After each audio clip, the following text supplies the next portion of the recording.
Hey guys, I just wanted to introduce a new series that I'm working on. I'm gonna call it D&D&D. It's gonna be Dungeons and Dragons and Drawing. I'm just gonna do a little time lapse of one of the characters I draw. So without further ado, here's D&D&D. Ozlos Woe was one of the first D&D characters I played for a campaign. He's a Tiefling Ranger and with a soft spot for his wife, son, and his close friends that he makes along the way. Not the best build, of course, being a Tiefling and Ranger, Tieflings are supposed to have high charisma, but that's not important for Rangers. I wanted to play something different and weird, but also someone a little reserved, because I'm kind of soft-spoken, a little bit shy. I'm going to start from the beginning telling Oz's story. Oz is a prince. He's firstborn son of King Woe. He lived in the castle most of his life. He learned archery at 8, and he really liked it, but didn't like all the tournaments that his dad put him in. He doesn't really like the spotlight. He likes privacy over fame. He was raised in an era of political strife between the Tieflings and the Elves. At the time, the Elves were encroaching on the Tieflings' land, seeing them as an easy target. But the one obstacle that the elves had to overcome was the dense forest between them and the Tiefling territory. Oz was curious, and at the age of 10 he decided to venture into the forest, because his dad told him that there were monstrous elves that lived in there. But his mom told him otherwise. His mom told him that there were beautiful beings that only had devious intentions. In the forest, he got lost and was saved by an elven girl named Flora, who also happened to be one of the daughters of Theoden, the Elven King. Flora stayed by his side that night and led him back out of the forest. Oz would come to visit Flora in the forest once or twice a month for the next 5 years. At age 15, Oz's mother dies. He's really saddened and tries to figure out how he can unite the kingdoms and possibly make his dad happy, yet also make himself happy. At 15, he asks Flora's hand in marriage, in hopes of uniting their kingdoms. He understood if unity didn't work, he would be happy to give up his land once he was king. He would be happy as long he was with Flora. Flora freaks out and tells Oz she would have to think about it. Oz returns home, saddened and embarrassed, but his father also had him followed, and he finds out about Flora. The king then manipulates Oz in his fragile state and persuades him to be an assassin. Over the next 3 years, Oz kills many people, and at age 18 he is given the order to assassinate the Elven King, Flora's father. As Oz sneaks into the Elven castle, he is reunited with Flora. He is reminded of all the times they met in the forest, but is torn because he knows he has a job to do. Flora pleads for him to not kill her father and tells Oz she loves him, and she always has. She just got scared when he asked to marry her. She tells him they can be happy and run away together from all of their family's madness. Oz spares the king and runs away with her, and they run away to the Dwarven territory in the north, where they can live a simple life. Over the next year, they have a son, and they name him Theo.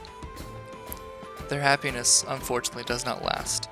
They are found by the elves 4 years after they run away together. Flora and Theo are taken back to the king, and Oz is taken to prison, where he'll spend 10 years of his life. Prison makes him tough and bitter.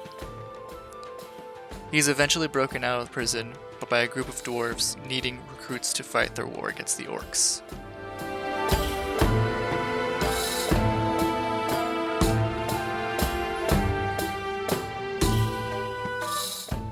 And so begins the journey of the campaign. And so that's kind of a quick wrap up of Oz's story. So that from here on out, Oz joins his group and he meets his companions, Elenir, Milo, Tana, Kurik. There's also Prickles, Salazar, and Gwen.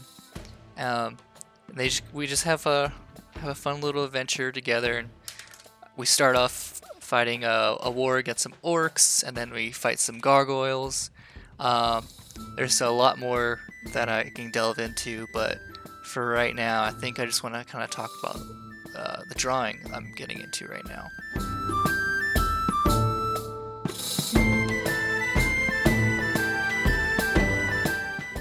I'll talk about the campaign in a later video when I draw everybody in the campaign. So this is basically, this picture I'm drawing is the point where Oz is about to kill Flora's father before he's interrupted by her. So he's kind of gotten into this kind of rage state where he's just kind of like doing everything his father tells him to because his mother is gone, and Flora is kind of, she kind of freaked out about the whole marriage thing. So he's really got no one to kind of guide him in his life, and so he kind of just goes down a dark path. When I was kind of drawing him, I kind of felt like he had an Anakin kind of stage, Anakin from Star Wars, where he kind of was like turning to the dark side. But eventually, I knew that Oz, if he was reunited to Flora, that his character would kind of shine and become good again with Flora back in his life. Flora was also kind of that person in his life that kind of taught him all of his ranger skills. So that's why Oz is kind of got like an elven influence with his character being a ranger, kind of knowing like lots of stuff about the woods and the forest and everything. Because the only thing really that he was taught as that was ranger-like was archery back in the castle, back at his home castle.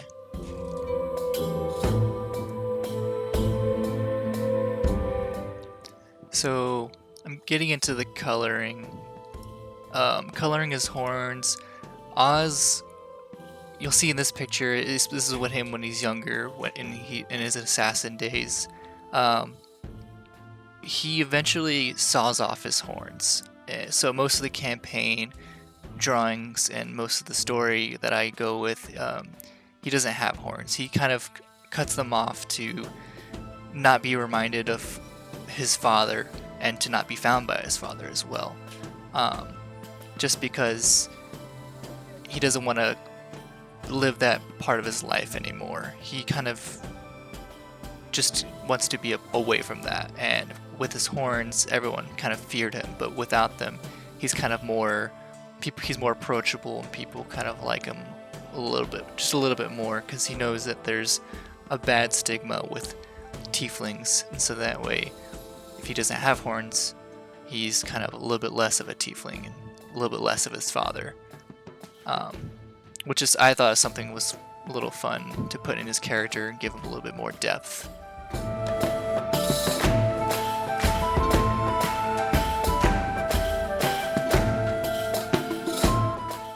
As far as Oz's character alignment, big take here, I don't think he has just one. He kind of develops a lot over his lifetime.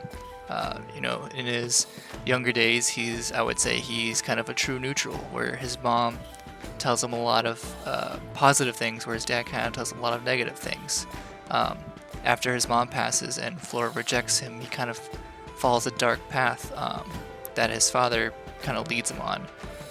So I would say at that point he's probably, since it is his kingdom, I'd say he's lawful evil at one point. There's probably other points when he probably is just lawful good, and he spares some people that he sees that they shouldn't be killed, even though his father gave him the order to. But I think towards the end, he kind of, once he meets good friends and everything, he wants to protect them, and I would say his alignment kind of leans toward chaotic neutral, chaotic good towards the end.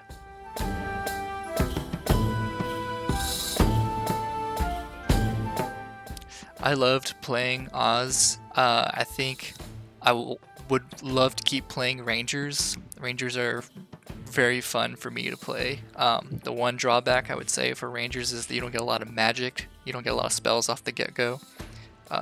You kind of use the essentials. Hunter's Mark is one that all Rangers should probably use to get the maximum amount of damage. For a little bit more of a fun time, though, this will really piss off your DMs, is if you conjure 8 giant badgers, which is what Oz did sometimes. And just try and keep track of them in the initiative order. It's fun for me, but it really would make your DMs pretty mad.